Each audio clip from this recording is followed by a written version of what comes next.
Snow began before Lydia Marlow had finished trimming the reading room lamps. At first it was only a pale movement beyond the upper windows, a few flakes crossing the dark glass above Larkspur Lane. Then the spaces between the flakes shortened, roof lines softened. The iron railing outside Fenner's drapery gathered a white edge, and the footsteps on the pavement below became slower, then quieter, as though the whole street had agreed to lower its voice. Lydia stood on the library steps, with a brass lamp chimney in one hand and a soft cloth in the other. Her auburn hair was pinned in its usual tidy knot, and her dark gray shawl was drawn close over her slate-blue dress. The small keys on her chatelaine rested against her pocket whenever she moved. Briarwick Reading Room occupied the first floor above the draper's shop by daylight.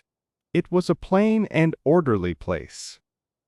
Walnut shelves along two walls, 3 green baize tables near the windows, a coal fire at the far end, and a narrow desk where Lydia kept the lending ledger. In winter, when the afternoon folded itself away early, the room depended less on order and more on light. She set the clean chimney back over the flame and lowered the wick until it burned steady. From the doorway the table looked well lit. From the chair, however, the lamp threw Lydia's own hand across the page. She sat, moved the lamp 3 inches to the left, and tried again, better, on ordinary evenings. That small adjustment might have been the whole matter. A few subscribers would climb the stairs after tea, choose a newspaper or a chapter, exchange polite remarks about the weather, and leave before the shop below was locked for the night. But snow changed the use of a room. It brought people earlier than expected, with damp sleeves, cold fingers, and the particular uncertainty of not knowing whether the outer lanes would remain open until morning. It made some readers hurry their choices, and others linger because the walk home had become less inviting. It turned a reading room from a place where books were borrowed into a place where people first needed to arrive, warm themselves, and become quiet again. The bell at the bottom of the stairs gave one small ring. Lydia looked toward the landing. "Only me," called Mr. Ellery, the retired schoolmaster from Teal Street. "And a quantity of weather." He appeared a moment later with snow on his shoulders and his spectacles clouded at the edges. Beneath one arm he held 3 books wrapped in brown paper and tied with twine. "I thought it best to return these before the lane became a pudding," he said. "You are early. The snow is earlier." Lydia took the parcel and placed it on the return tray. The paper was damp along one corner, but the books inside were dry. Mr. Ellery removed his gloves carefully, flexing each finger as if reminding it of its purpose. "May I sit near the fire before choosing another?" "Of course." He crossed to the hearth, but stopped halfway. The nearest chair faced the fire directly. Anyone sitting there would block the narrow space between the coal scuttle and the first reading table. The second chair stood in a pleasant pool of warmth, but too far from the lamp for his eyes. Lydia saw the problem before he mentioned it. "Give me 1 minute," she said. She turned the second chair a quarter circle, drew a small table beside it, and brought the lamp from the desk. Warmth reached the chair without placing Mr. Ellery in anyone's path. Light reached the page without shining into his face. He sat with visible relief. "That is a better chair than it was 5 minutes ago. It has learned something from the snow." Lydia returned to the desk and untied the brown paper parcel. The first book was dry, though its corners had softened from the damp outside air. The second had a loose cloth hinge. The third was a small volume with a broken bookmark ribbon tucked between pages near the end. She wrote each return in the ledger, noting the borrower, the date, and the condition in her narrow hand. The ledger had belonged to the reading room since its opening 15 years before. Earlier librarians had ruled its columns with such care that Lydia sometimes felt she was entering her words into a quiet conversation with them. The usual rule was simple. A returned book went first to the desk tray, then to inspection, then to its proper shelf, if it required repair. It waited on the lower cart with a paper slip. If it was ready for circulation, Lydia carried it to its place before the next borrower asked for it. Snow made this slower. People brought books in hurried bundles to avoid an extra journey. Others came without returning anything, hoping to borrow enough for 2 evenings in case the lanes remained difficult. Several wanted something light enough to carry under a coat. A few wanted to sit by the fire and not decide immediately. Lydia set Mr. Ellery's returned books on the left side of the desk and opened a fresh slip of paper. "Snow evening returns," she wrote. Then she paused. A return was not only an item to be shelved. On a night like this, it might become the next suitable book for someone who had climbed the stairs wet and uncertain. The bell below rang again, twice this time, because whoever entered had one hand full. 2 sisters from Renyard came up the stairs together. Lydia knew them by sight, though their subscription belonged to their aunt. The elder, Ada, carried a basket covered with a cloth. The younger, Rose, had wrapped a shawl around both shoulders in one book, so that the book looked almost as carefully protected as she was. "Aunt says if we are snowed in, we may choose something we can read aloud," Ada said. "Not sermons?" Rose added quickly. "Not sermons," Lydia agreed.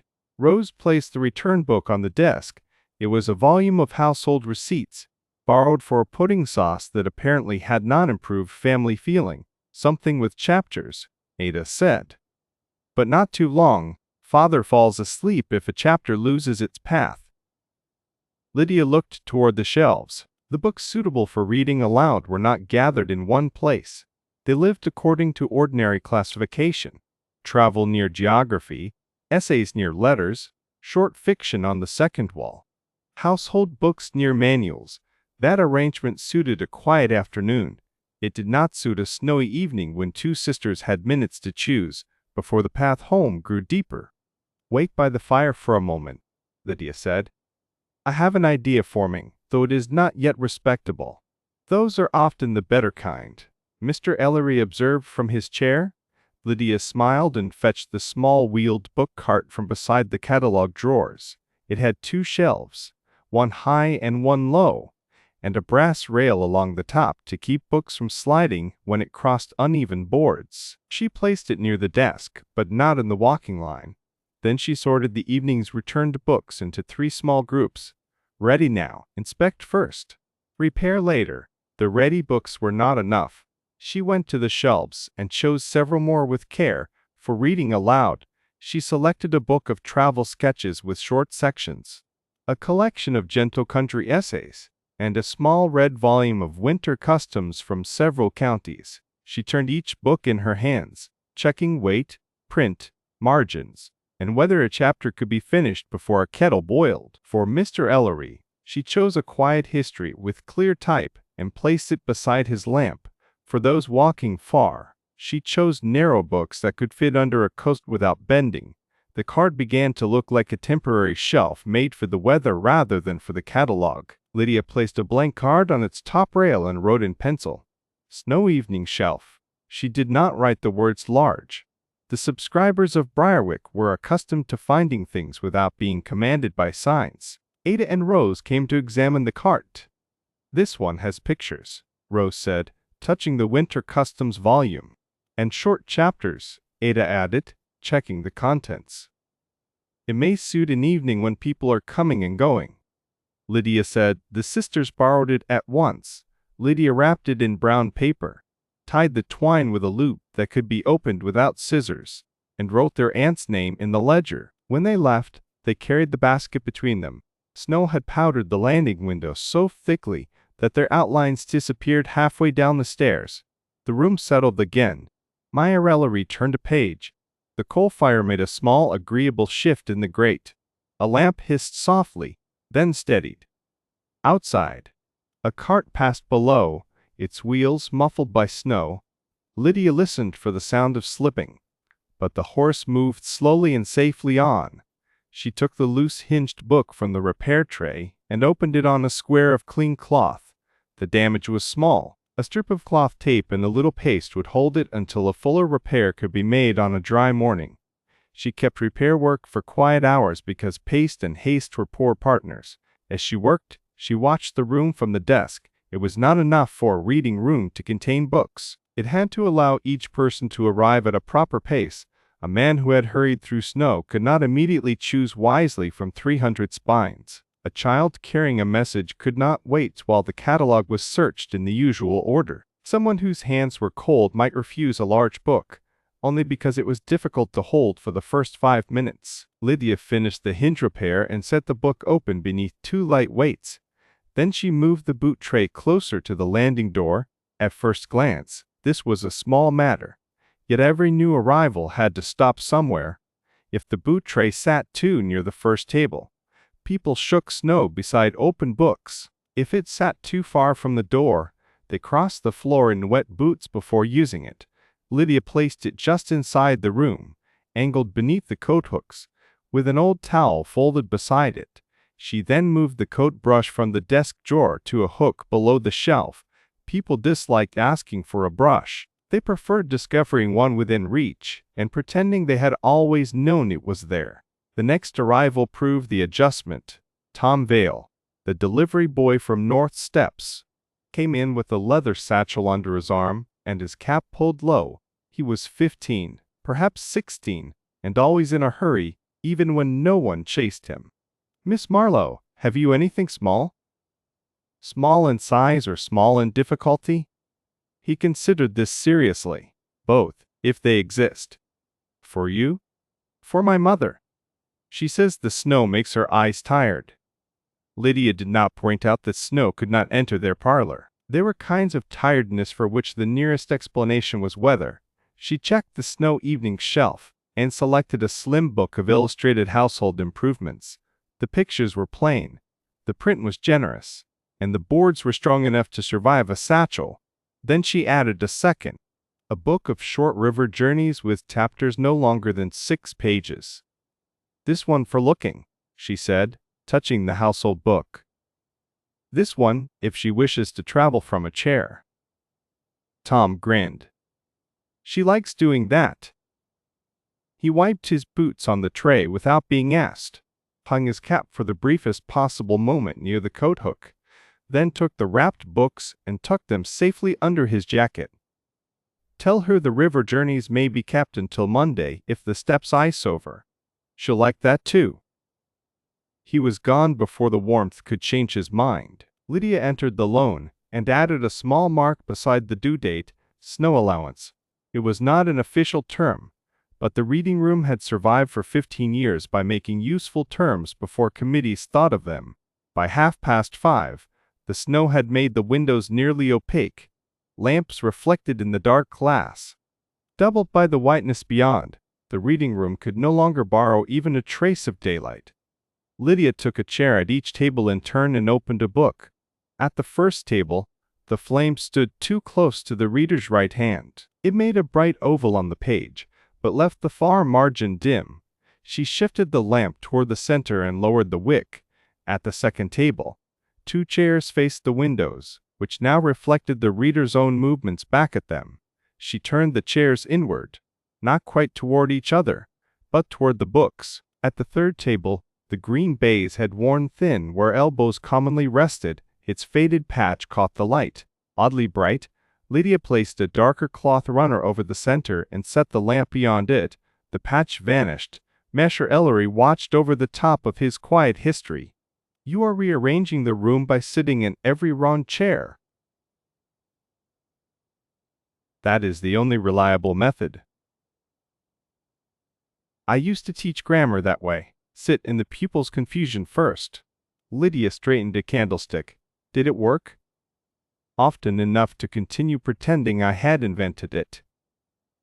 The door below opened again. More footsteps this time, slower and heavier. Mrs. Bellamy, who kept accounts for the milliner, came in with her niece Clara and a folded umbrella that had given up at one corner. They brought no returns. They had meant only to borrow 1 book and leave, Mrs. Bellamy explained. But Teal Street was filling fast with snow, and perhaps they might sit 10 minutes before continuing. Lydia directed the umbrella toward the stand beside the landing, offered the towel without comment. and guided them to the second table, where the chairs had just learned to face inward. "Nothing exciting," Mrs. Bellamy said. "My mind has counted enough figures today." Clara, who was about 12, looked disappointed by this instruction, but too polite to contradict it. "There are several ways for a book not to be exciting," Lydia said. "Do you prefer useful, pleasant, or quietly surprising?" Mrs. Bellamy looked at her niece. "Quietly surprising, perhaps." From the shelf, she chose a book about domestic inventions, old and new, with chapters on improved lamps, careful storage, better laundry drying, and small household devices. It contained no battles and very little drama, but nearly every section made a reader say, "I had not thought of that." Clara opened to a drawing of a folding drying frame and leaned close. "This is clever." "Then it is yours for 10 minutes, Lydia said. Mrs. Bellamy removed her gloves and settled beside her. The room changed when people stayed. Borrowers passing through created one sort of order. Readers at tables created another. Sound became important in a new way. The coal scuttle stood where anyone tending the fire had to lift it past Mr. Ellery's chair. Lydia moved it behind the screen.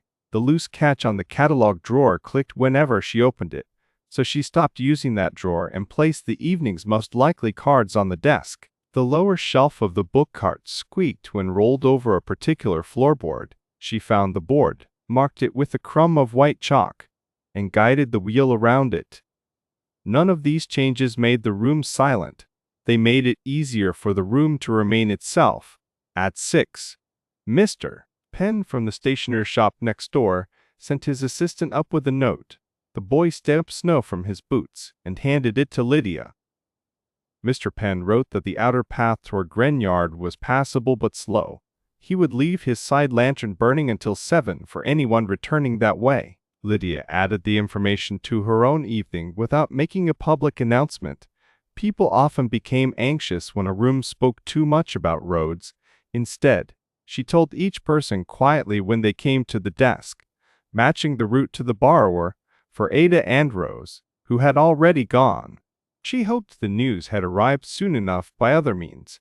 For Tom Vale's mother, it did not matter. The north steps were near but steep, and Tom knew every safer turn.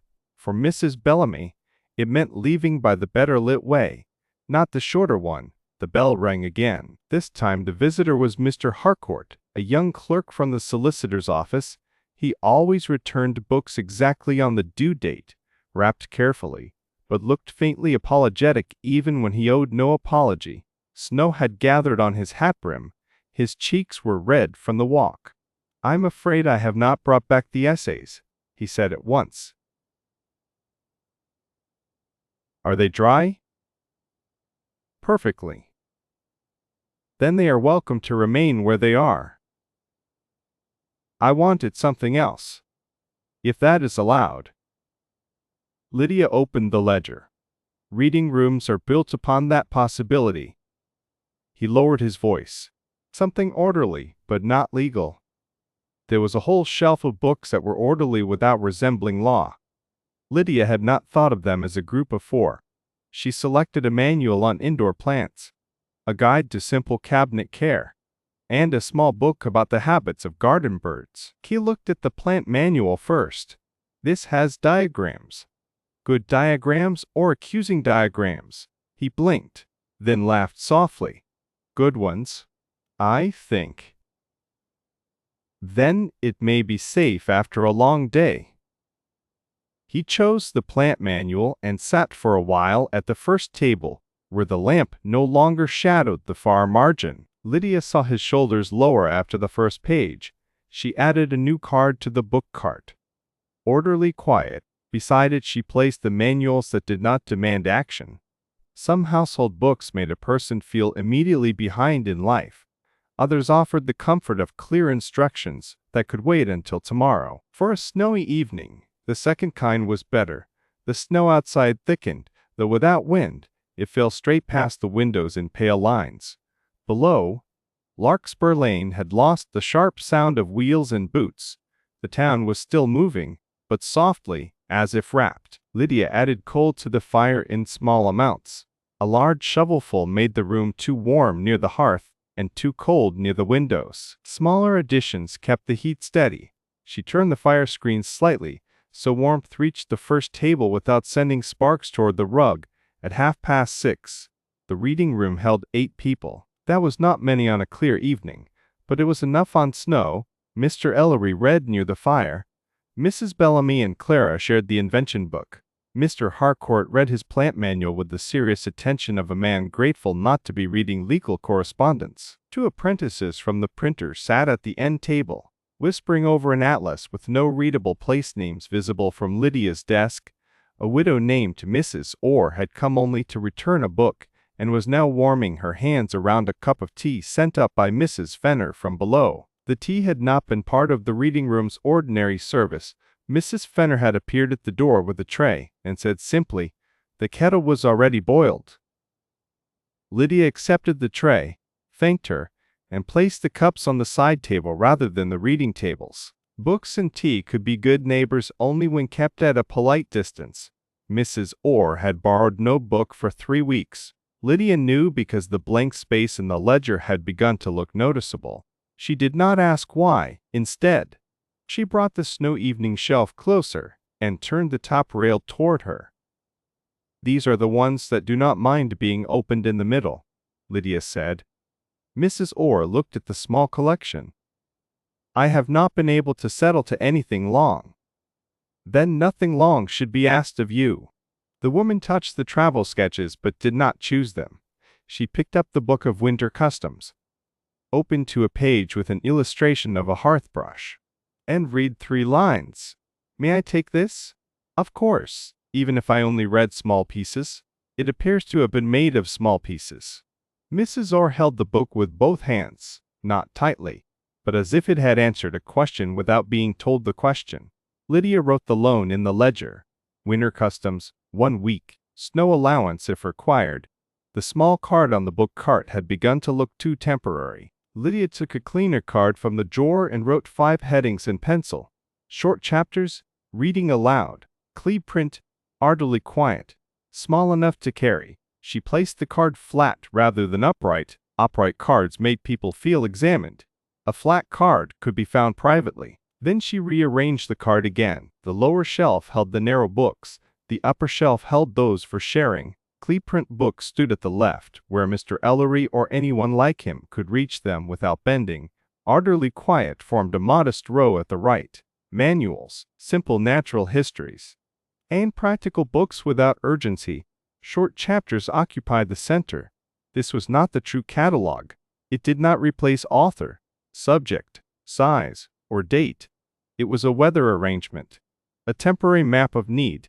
Lydia wondered whether she should write the method down before it dissolved back into instinct. She opened her own notebook and made a page titled Snow Evenings. Then she listed what the room had taught her so far. Lamp tested from seat, not doorway. Boot tray inside door, not beside table. Fire chair angled away from traffic. Quiet books divided by use, not subject. Tea on side table only. Brush visible, towel folded. Coat hooks clear. Tell road news privately.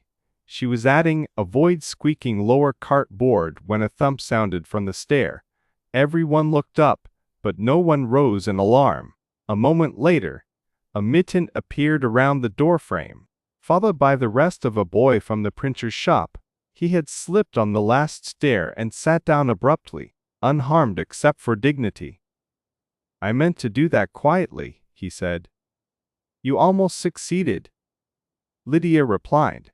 The apprentices laughed, but softly, and the room returned to itself. Lydia checked the stair. A little melted snow had gathered on the top step where boots turned toward the room. She fetched the old towel from the boot tray, dried the step, and placed a second mat at the landing. Then she moved the umbrella stand half a foot nearer the wall, where no one would brush it while balancing a parcel. The boy from the printers had come for a book his master requested. It was a volume of type specimens, large and heavy, and entirely unsuitable for carrying through thickening snow. Lydia offered instead a smaller pamphlet of decorative initials kept for reference at the desk. "This must come back tomorrow if the lane allows," she said. He only wanted the G's. Then this has more G's than a man can use before breakfast. The boy accepted the pamphlet with relief. By 7, several people began preparing to leave. Leaving in snow required its own order. Coats could not be gathered all at once. Parcels needed wrapping. Due dates needed adjusting. Routes had to be mentioned quietly. People who had been still for an hour needed time to remember the temperature outside. Lydia wrapped books in brown paper, not tightly enough to strain the corners. She tied twine with loose loops. She placed the knots on the foredge rather than the spine, where pressure might damage cloth. Each parcel received the borrower's name in pencil only if there were several together. Otherwise, she trusted hands to know what they had chosen. For Mr. Harcourt, she added an extra wrapper because the plant manual was wider than his coat. For Mrs. Bellamy and Clara, she chose a route down Teal Street, where Mr. Penn's lantern would help at the crossing. For the printer's apprentices, she refused a second atlas because one boy carrying one large book was a borrower, while two boys carrying two large books on snow were an argument waiting to happen. They accepted this judgment. Mrs. Orr remained longest at the side table with her tea cooling beside her. She had not read many pages, but her gloves were dry and her color had improved. Lydia brought her parcel last. Would you prefer the North Steps or Wren Yard? Wren Yard, fewer boys sliding. Mr. Penn's lantern is lit on that side. That will do. Mrs. Orr paused near the desk. I had forgotten the room was warm in winter. So had the room, I think. After she left, only Mr. Ellery remained, still reading by the fire. He had finished 2 chapters and closed the book with a finger marking his place. You have made a new department, he said. A temporary confusion. Most useful departments begin that way. Lydia looked at the cart. Several spaces had opened. The snow evening shelf was no longer neat, but it had worked. People had chosen without standing too long at the walls. The room had lent what was needed, without abandoning order entirely. If it snows again, I will prepare it before the first person arrives. Then it will be less charming, but more useful. A fair exchange in weather. He rose slowly. Lydia did not hurry him. She wrapped his history and added a paper marker at the chapter where he had stopped. He protested that he could remember the page. She replied that memory had enough work to do in winter. When he had gone, the reading room seemed larger. Lydia stood still and listened. The fire settled. Lamps breathed quietly. Snow tapped the windows only when a flake struck the glass and melted. Beneath the floor, Fenner's drapery was closing for the night.